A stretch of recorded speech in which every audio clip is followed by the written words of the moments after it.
Currently, there are 35 APD officers in Albuquerque Public Schools, and having those armed APS police officers in the hallways has generated a lot of controversy. But at Grant Middle School, the community is used to seeing an Albuquerque police officer on campus. Albuquerque police officer Paul Judd, who has been working at Grant Middle School for about 2 years, works with students and teachers about what to do in a violent situation. And the best way I'd describe it to the staff is just playing a game of hide and seek. You know, if there's an intruder on campus that intends to do them harm, you want to stay out of sight, out of visibility, and you don't want to make any noise. You don't want to let them know where you are. Manzano High School also has APD officers, one in plainclothes and another in uniform. Educational assistant Bert Goodrum feels safer with armed APD officers on campus. I have no problem with the APD having a weapon on campus. I have no concern with that. I know that they've been trained to handle a weapon, and I have no problem with them being armed on campus. APS schools currently have APD officers in schools for at least a decade, but are different from the Albuquerque Public School Police Department. APS officers recently have been able to carry their guns locked in the trunk of their vehicle, only allowed to use them if they've gotten permission.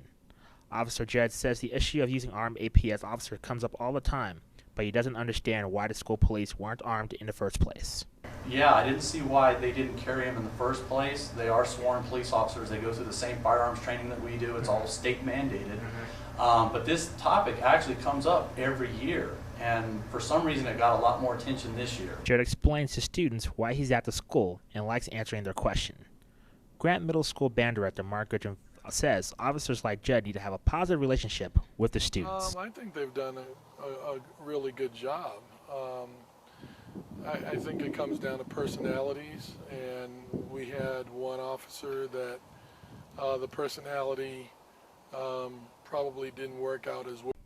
But Goodrum would like to see APS talk to the parents and students about the differences and similarities between APD officers and APS officers. I would have to be, as a parent and as a staff member, I think that I would want to be aware, and for them to show me that they have been trained to carry weapons and that they're as qualified as the APD officers are to have a weapon.